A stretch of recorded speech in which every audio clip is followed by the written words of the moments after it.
ব্যবসা হয় হচ্ছে ভাই কাগজে, হ্যাঁ। আর ব্র্যান্ড বিল্ড হয় হচ্ছে ভাই মগজে। সাজ্জাদ হাসান ভাইয়ের এই কথাটা আমার জাস্ট মন ছুঁয়ে গেছে। ধরেন আপনার সামনে যদি একটা কোকা কোলা এবং একটা মজু রাখা হয়, আপনি কোনটা নিবেন? নিশ্চয়ই মজু। এখন যদি আপনাকে প্রশ্ন করি আপনি মজু কেন নিলেন, তাহলে বলবেন মজু প্রতি বোতলে 1 টাকা ফিলিস্তিনে ডোনেট করে, সেই জন্য আমি মজু নিচ্ছি। আবার যদি বলি কোকা কোলা কেন নিলেন না, তখন বলবেন ইসরায়েল ফিলিস্তিনে বর্বরতা চালানোর কারণ। তাহলে একটা ঘটনার মাধ্যমে একটা কোম্পানি আপনার ব্রেইনে নেগেটিভ ইম্প্যাক্ট তৈরি করছে এবং অপরটি করছে পজিটিভ ইম্প্যাক্ট। একটু খেয়াল করে দেখেন তো এই দুইটা বিষয় কোথায় ঘটছে। হ্যাঁ, ঠিকই ধরছেন, ব্রেইনে। মুজু 1 টাকার ক্যাম্পেইন চালিয়ে ইমোশনাল মার্কেটিং করে আপনার মনে জায়গা করে নিছে, যার কারণে আপনি কোকা কোলা না নিয়ে মুজু নিছেন। তো যে কোনো ব্যবসা সফলতার চূড়ান্ত স্তরে নিয়ে যেতে হলে ব্র্যান্ড বিল্ডিং এর বিকল্প নাই। ব্র্যান্ড বিল্ডিংটা হয় কিভাবে? পরিচিতি, অভিজ্ঞতা, বিশ্বাস ইকুয়াল টু ব্র্যান্ড। ধরেন কেউ আপনার সামনে একটা প্রোডাক্ট বারবার বারবার নিয়ে আসতেছে, অ্যাড এর মাধ্যমে হোক কিংবা অর্গানিক মার্কেটিং এর মাধ্যমে হোক। আপনি এটা শুধু চোখে দেখতেছেন, চোখে দেখতেছেন, দেখতে দেখতে তার সাথে একটা পরিচয় হয়েছে। তারপর একটা সময় আপনি তার প্রোডাক্ট বা সার্ভিসটা নিলেন, তারপর আপনি অভিজ্ঞতাও পেলেন। প্রোডাক্টটা ভালো নাকি খারাপ, দুইটার একটা অভিজ্ঞতা আপনি পেলেন। যদি অভিজ্ঞতাটা ভালো হয় তাহলে আপনার মনে ওই ব্র্যান্ড সম্পর্কে একটা বিশ্বাস জন্মে গেছে কিন্তু।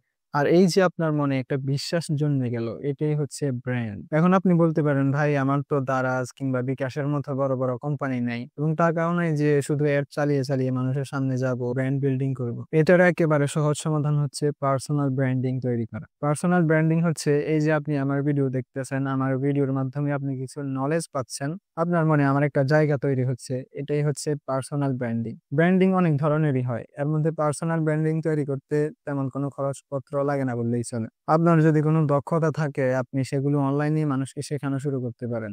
আপনি মানুষকে ভ্যালু দেওয়া শুরু করতে পারেন, সেটা হতে পারে ইউটিউব কিংবা যে কোনো সোশ্যাল প্ল্যাটফর্মে। আপনাকে রেগুলার দেখতে দেখতে মানুষ আপনাকে তাদের ফ্রেন্ডের মতো মনে করবে, আর এটাই হচ্ছে পার্সোনাল ব্র্যান্ডিং। আর তখন যদি আপনি কোনো প্রোডাক্ট বা সার্ভিস নিয়ে হাজির হন আপনার অডিয়েন্সের সামনে, তখন তারা নির্দ্বিধায় আপনার কাছ থেকে প্রোডাক্ট বা সার্ভিস নিয়ে নিবে। এখন আপনি বলতে পারেন, ভাই আমার তো এরকম কোনো দক্ষতাও নাই যেটা আমি অনলাইনে মানুষকে শেখাতে পারবো। তাহলে সিম্পলি আপনি যে প্রোডাক্ট নিয়ে কাজ করেন সেই প্রোডাক্ট সহ আপনার ফেস ক্যাম ভিডিও বানাতে হবে, মানে আপনাকে ক্যামেরার সামনে আসতে হবে। কারণ মানুষ অনলাইনে কোনো কিছু কেনাকাটার ক্ষেত্রে সরাসরি চেহারা দেখে কিনতে বেশি ট্রাস্ট ফিল করে। সো আজকে থেকে এই content creation and personal branding making শুরু করে দেন, অথবা ক্যামেরার পিছনে থেকে ব্যবসা না করে ক্যামেরার সামনে এসে ব্যবসা করেন। সো আজকে এই পর্যন্তই। এমন marketing and business growth related video পাওয়ার জন্য অবশ্যই একটি লাইক এন্ড সাবস্ক্রাইব বন্ধুদের সাথে শেয়ার করতে পারেন। আসসালামু আলাইকুম।